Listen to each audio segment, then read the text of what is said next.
Hello दोस्तों, कैसे हैं आप लोग। आज हम लोग रसायन विज्ञान के कुछ महत्वपूर्ण प्रश्नों के बारे में बात करते हैं।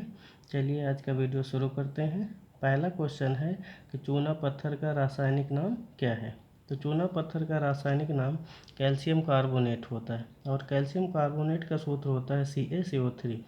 और अगर यहाँ पर CaCO3 को 1000 डिग्री सेल्सियस पर गर्म किया जाए तो CaCO3 calcium oxide plus carbon dioxide में टूट जाता है और कैल्शियम ऑक्साइड को बिना बुझा चूना या कली चूना कहा जाता है। और अगर यही कैल्शियम ऑक्साइड पानी से रिएक्शन करेगा तो कैल्शियम हाइड्रोक्साइड बना लेगा जिसे बुझा चूना कहा जाता है। और इसके अलावा जो चूना पत्थर होता है उसको संगमरमर, चॉक, मार्बल्स के नाम से भी जाना जाता है। दूसरा सवाल है कि जंग लगने पर लोहे का भार बढ़ेगा या घटेगा। तो जंग लगने पर लोहे का भार बढ़ जाता है। और होता क्या है कि जो आपका आयरन है, लोहा, ये वायु की ऑक्सीजन और नमी से अभिक्रिया करके फेरस ऑक्साइड बना लेता है। ठीक है, तो यहाँ पर Fe2O3 × X2O जंग का फार्मूला है। तो जंग लगने पर लोहे का भार बढ़ जाता है। तीसरा सवाल है कि आतिशबाजी में किन तत्वों द्वारा रंग प्राप्त किया जाता है।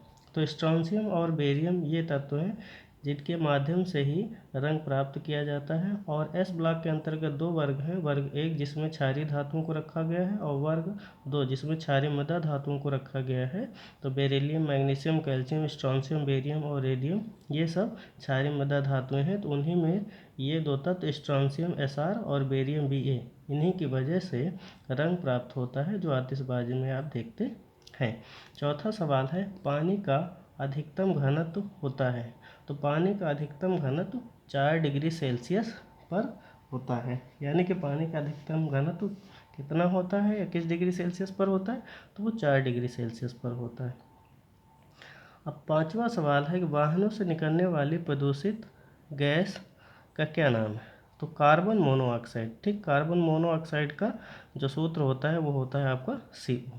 तो वाहनों से निकलने वाली प्रदूषित गैस का नाम कार्बन मोनोऑक्साइड है। ठीक है। अब छठा सवाल है कि भोपाल गैस त्रासदी के लिए उत्तरदायी प्रमुख प्रदूषक क्या है। तो मेथाइल आइसोसाइनाइट है जिसे साइट में MIC के नाम से जाना जाता है। और 3 दिसंबर 1984 को भोपाल में यूनियन कार्बाइड फैक्ट्री में अचानक से एक जहरीली गैस का रिसाव हुआ था जिसकी वजह से रातों रात हजारों लोगों की मृत्यु हो गई थी। तो उस मेथाइल कार्बाइड फैक्ट्री से निकलने वाली जहरीली गैस का नाम क्या था, मेथाइल आइसोसाइनाइड। ठीक है, जिसे MIC के नाम से जाना जाता है। और ये घटना 3 दिसंबर 1984 को भोपाल में हुई थी। सातवां सवाल है कि वायु में कौन सी नोबल गैस नहीं पाई जाती। तो वायु में रेडान नहीं पाई जाती। ठीक है, हीलियम, नियान, आर्गन, क्रिप्टॉन, जिनान और रेडान ये सभी फिलहाल क्या है, अक्रिय गैसें हैं। इनको नोबल गैसें भी बोला जाता है, लेकिन रेडान को वायुमंडल में नहीं देखा जाता है। ठीक, बाकी ये सब गैसें ऑलरेडी इन्वायरमेंट में लगभग 1% के रेशियो में पाई जाती हैं। ठीक है। अब इसके बाद में आठवां सवाल है कि ठोस कपूर से वाष्प बनने की क्रिया को क्या कहा जाता है। तो ठोस कपूर से वाष्प बनने की क्रिया को ऊर्ध्वपातन कहा जाता है। और यहाँ पर अगर परिभाषा देखी जाए तो जब कोई ठोस गर्म करने से सीधे ठोस अवस्था से वाष्प अवस्था में बदल जाता है तो इसी क्रिया को ऊर्ध्वपातन या सब्लिमेशन कहा जाता है। एग्जाम्पल में आप कपूर का एग्जाम्पल दे सकते हैं, नौसादर का दे सकते हैं। और कुछ ऐसे मटेरियल हैं उनको चाहे आप जितना गर्म करो वो ठोस अवस्था से केवल द्रव अवस्था में ही बदल पाते हैं, गैसीय अवस्था में नहीं जा पाते हैं। जैसे कि हम बात करें लोहे का, तो लोहा एक ऐसा एग्जाम्पल है जिसको हम चाहे जितना गर्म करें वो ठोस अवस्था से द्रव अवस्था में ही पहुंच पाएगा, गैसीय अवस्था में नहीं पहुंच पाएगा। नवा सवाल है कि फार्मिक अम्ल सबसे ज़्यादा किस में पाया जाता है। तो जो चींटी होती हैं या जो चींटियाँ होती हैं उनके विष में पाया जाता है। तो सबसे पहले अगर हम बात करें कि कैसे प्राप्त किया गया था फार्मिक अम्ल, तो जो लाल चींटी होती है उनके आसवन के माध्यम से ही सबसे पहले फार्मिक अम्ल प्राप्त किया गया था। और फार्मिक अम्ल का सूत्र होता है HCOOH। ठीक, ये आपका फार्मिक अम्ल का सूत्र है और इसका IUPAC नाम मेथनोइक अम्ल होता है। तो सबसे ज़्यादा जो लाल चींटी होती उसमें आपको फार्मिक अम्ल पाया जाता है। और चींटी हो गया, बर्रे हो गया, मधुमक्खी हो गया, इनके काटने से जलन और जिस स्थान पर काटते हैं उस स्थान पर एक तरीके से काफ़ी दिक्कत हो जाती है, तो उसकी वजह क्या है? फार्मिक अम्ल है। 10वां सवाल है कि सिरके में पाया जाता है, तो सिरके में क्या पाया जाता है? एसिटिक अम्ल पाया जाता है। ठीक, तो एसिटिक अम्ल का सूत्र क्या होता है? CH3COOH होता है और इसका आईयूपीएसी नाम क्या होता है? एथेनोइक अम्ल होता है। ठीक, तो सिरके में कौन सा अम्ल पाया जाता है?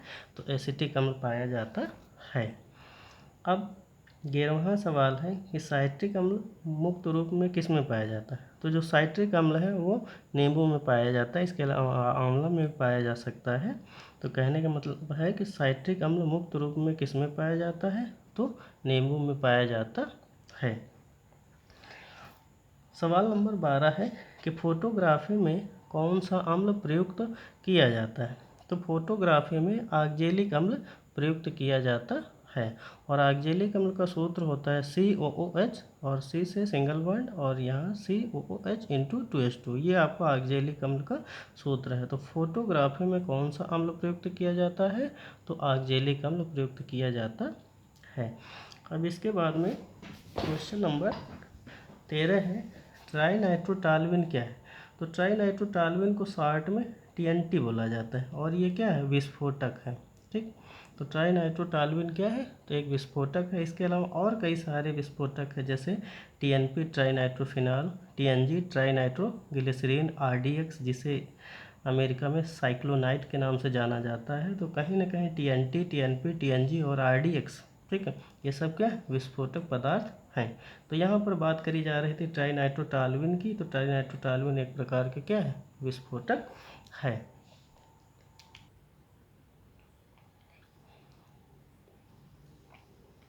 अब बात करते हैं सवाल नंबर 14 की, प्राकृतिक रबर किसका बहुलक है? तो प्राकृतिक रबर आइसोप्रीन का बहुलक है। अब अगर प्राकृतिक रबर की बात करें तो जो पौधे होते हैं उसमें वाइट कलर का एक मटेरियल लेटेक्स होता है, उसी के माध्यम से प्राकृतिक रबर प्राप्त किया जाता है।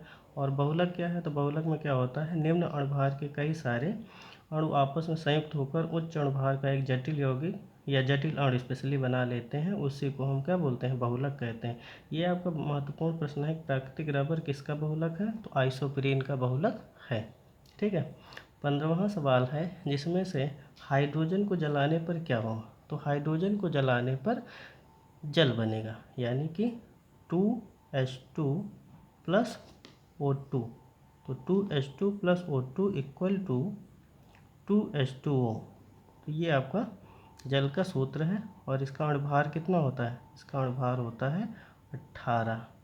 तो कहने का मतलब है हाइड्रोजन को जलाने पर क्या होगा? तो हाइड्रोजन अब जलेगा तो वायु में ऑक्सीजन होगी, तो वायु की ऑक्सीजन से क्रिया करेगा तो क्या बनाएगा? जल बनाएगा। ठीक, तो इस तरीके से हाइड्रोजन को वायु में जलाने पर जल बनता है। रिएक्शन हो जाएगी 2H2 plus O2 equal to 2H2 और H2 का अणुभार कितना होता है?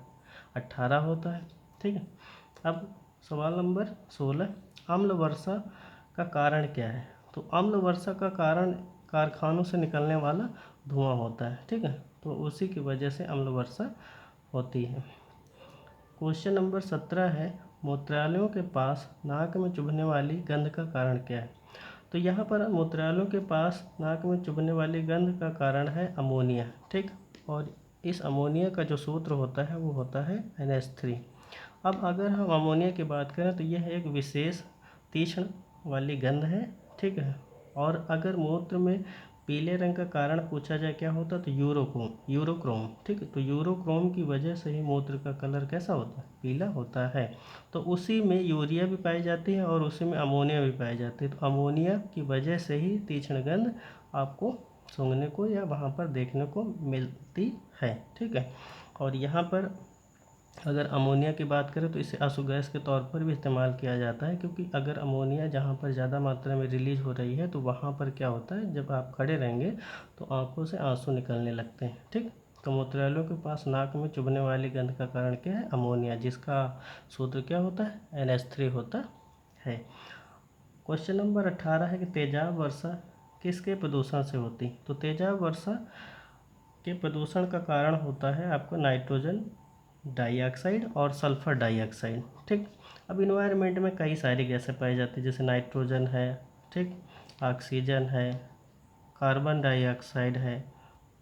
इसके अलावा जब इन्वायरमेंट पॉल्यूशन हो जाता है तो SO2, NO2, ठीक है, इसके अलावा CFC, इनकी मात्रा बढ़ जाती है। तो होता क्या है कि ये सब, जैसे आपका CO2 है, पानी से क्रिया करेगा तो कार्बोनिक अम्ल बनाएगा, ठीक है। SO2 पानी से क्रिया करेगा तो सल्फ्यूरस अम्ल बनाएगा। SO2 ऑक्सीजन से क्रिया करेगा तो SO3 बनेगा, और SO3 पानी से क्रिया करेगा तो सल्फ्यूरिक अम्ल बनाएगा।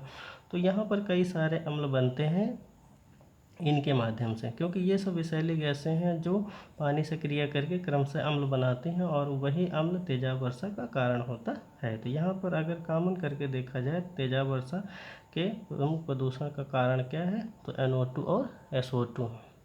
क्वेश्चन नंबर 19 है, कौन सी गैस भूमंडलीय तापीकरण के लिए आवश्यक होती। ठीक, तो वैसे तो कई सारी गैसें हैं जो इन्वायरमेंट को गर्म करती हैं, ग्लोबल वार्मिंग के लिए उत्तरदायी हैं, लेकिन उनमें से मीथेन और कार्बन डाइऑक्साइड, ये आपकी कार्बन डाइऑक्साइड है CO2 और मीथेन, ये प्रमुख रूप से उत्तरदायी। इसके अलावा नाइट्रस ऑक्साइड, CFC और जलवाष्प, ये भी ऐसे फैक्टर हैं जो ग्लोबल वार्मिंग के लिए उत्तरदायी है। ठीक, लेकिन ज़्यादा मात्रा में कार्बन डाइऑक्साइड और मीथेन है। तो कौन सी गैसें ग्लोबल वार्मिंग के लिए आवश्यक है या जिम्मेदार है, तो कार्बन डाइऑक्साइड और मीथेन। लास्ट क्वेश्चन है, कैंसर के उपचार में प्रयुक्त गैस क्या है। तो कैंसर के उपचार में प्रयुक्त होने वाली गैस का नाम रेडान है। तो इस तरीके से आज के वीडियो में हम लोगों ने 20 प्रश्नों पर बात की जो अति महत्वपूर्ण है और हर प्रकार के एग्ज़ाम में, छोटे एग्ज़ाम से लेकर बड़े एग्ज़ाम में ऑलरेडी पूछे जा चुके हैं, और आने वाले एग्ज़ाम्स में भी क्वेश्चन रिपीट होते रहते हैं। और ये क्वेश्चन कॉमन है क्योंकि ये केमिस्ट्री से और बायोलॉजी से रिलेटेड है, इस वजह से दोनों से रिलेटेड जहाँ कहीं पर भी क्वेश्चन पूछे जाते हैं वहाँ पर इनके पूछे जाने की संभावना प्रबल हो जाती है। तो इस तरीके से आज के वीडियो में हम लोगों ने 20 क्वेश्चंस पर बात की, और आज का इस तरीके से देखा जाए तो वीडियो एंड होता है। और आज का वीडियो कैसा लगा, अगर वीडियो अच्छा लगा हो तो प्लीज़ लाइक करें, शेयर करें, सब्सक्राइब करें, और पूरा वीडियो देखने के लिए बहुत बहुत धन्यवाद।